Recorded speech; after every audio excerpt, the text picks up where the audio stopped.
Assalamualaikum warahmatullahi wabarakatuh, dan salam sejahtera bagi kita semua. Pada kesempatan kali ini, kami dari kelompok 4 akan memaparkan materi tentang manajemen strategik. Saya sendiri atas nama Rahmi Nurul Najma dan saudari Elviana akan membawakan materi tentang lingkungan internal dan lingkungan eksternal manajemen strategik. Langsung saja kita pada pokok pembahasan pertama. Pengertian dari lingkungan internal. Lingkungan internal adalah suatu kejadian atau kecenderungan di dalam suatu perusahaan atau organisasi yang mempengaruhi aktivitas perusahaan tersebut. Strategi intent yang merupakan salah satu strategi dari lingkungan internal yang merupakan pendayagunaan sumber daya internal, kemampuan serta kompetensi inti perusahaan untuk melakukan apa yang semula dianggap sebagai tujuan yang tidak dapat dicapai dalam lingkungan yang bersaing. Selanjutnya, analisis lingkungan internal. Analisis lingkungan internal perusahaan atau organisasi merupakan analisis yang berguna dalam mengidentifikasi kekuatan dan kelemahan suatu perusahaan atas dasar sumber daya dan kapabilitas yang dimilikinya. Tujuan analisis lingkungan adalah untuk dapat mencari dan mengerti dan memahami lingkungan organisasi sehingga manajemen akan dapat melakukan reaksi cepat terhadap setiap perubahan yang ada. Selain itu juga agar manajemen mempunyai kemampuan merespon berbagai isu kritis mengenai lingkungan yang mempunyai pengaruh yang cukup kuat terhadap perusahaan. Selanjutnya, pengertian lingkungan eksternal.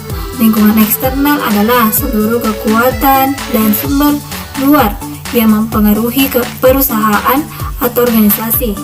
Sebagai hasil analisis dari lingkungan internal dan eksternal perusahaan atau organisasi adalah informasi yang dibutuhkan untuk membentuk suatu strategi intent dan mengembangkan strategi mission.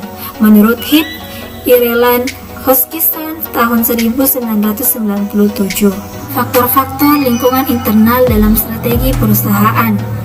Faktor-faktor kekuatan dan kelemahan potensi menurut Robinson tahun 1997 mencakup diantaranya pemasaran, keuangan dan akunting, produksi, operasi dan teknik, personalia, manajemen mutu, sistem informasi, organisasi dan manajemen umum, layanan, pengembangan teknologi, manajemen sumber daya manusia dan logistik.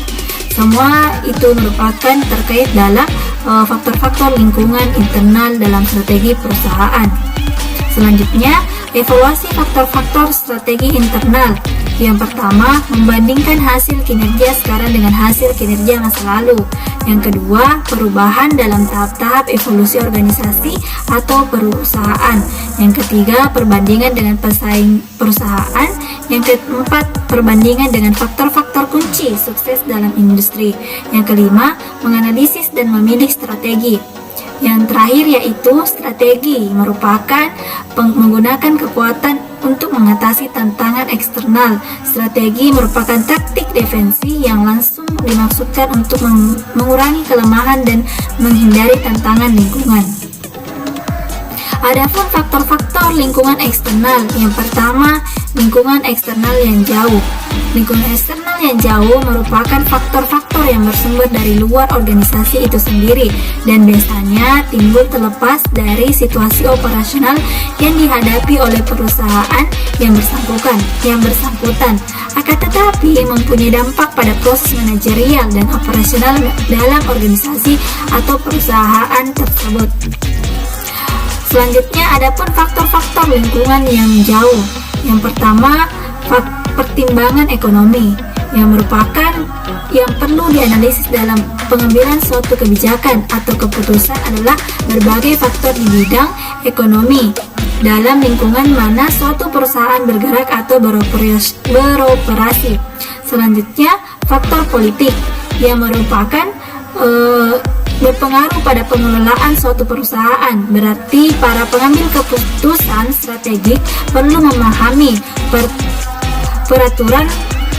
percaturan kekuatan dan pengaruh yang terjadi dalam suatu masyarakat bangsa di lingkungan mana ia bergerak. Yang ketiga, faktor sosial. Faktor sosial di sini berbagai interaksi yang terjadi dalam suatu perusahaan dengan aneka ragam kelompok masyarakat yang dilayaninya. Sehingga dampak dari faktor sosial sangat penting untuk disadari oleh para pengambil keputusan strategik. Yang keempat yaitu faktor teknologi. Dalam pengambilan keputusan strategik mutlak perlu memahami perkembangan teknologi yang sudah ada, sedang dan akan terjadi, sehingga mampu mengetahui dan menetapkan teknologi mana yang tepat untuk diterapkan dalam proses bisnis yang akan dilakukan. Yang kelima, kemajuan ilmu, pengetahuan, dan teknologi. Tentunya memberikan sumber besar bagi kemajuan serta hasil produksi suatu perusahaan. Apalagi jika orientasi para pengambil keputusan strategi semata-mata orientasi efisiensi pemanfaatan teknologi atau cenderung semakin meluas. Selanjutnya, industri.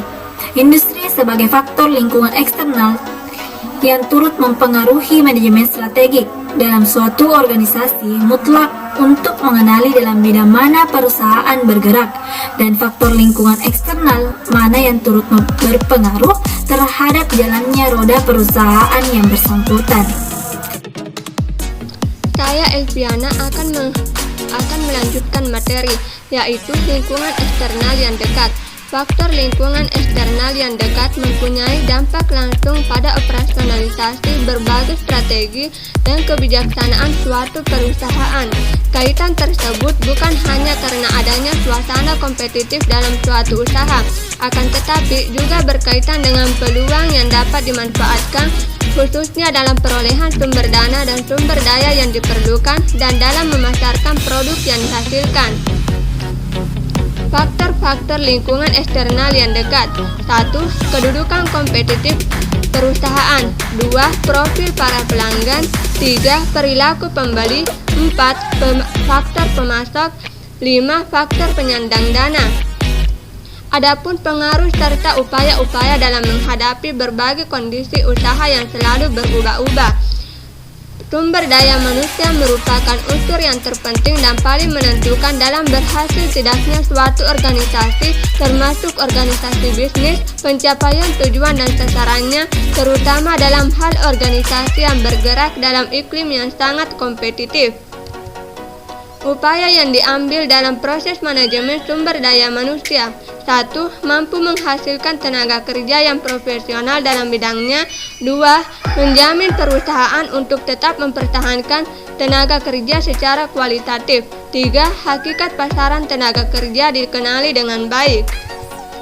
Peramalan lingkungan. 1. Memilih berbagai variabel yang bersifat kritikal bagi perusahaan. 2. Menyeleksi sumber penting dari informasi tentang lingkungan. 3. Memahami dan menilai berbagai pendekatan dan teknik peramalan. 4. Mengintegrasikan hasil peramalan ke dalam proses manajemen. 5. Memantau aspek-aspek kritikal dari pengelolaan peramalan. Tanggung jawab untuk mengambil langkah-langkah tersebut merupakan tanggung jawab manajemen puncak dalam suatu perusahaan. Meskipun para manajer pada tingkat yang lebih rendah perlu pula dilibatkan. Perubahan-perubahan lingkungan eksternal yang harus diantisipasi dan diramalkan menyangkut berbagai segi bisnis. Pendekatan dan teknik yang digunakan pun harus mencakup aspek ekonomi, politik, sosial, teknologi, dan bahkan juga keperilakuan. Itulah materi dari kami. Terima kasih.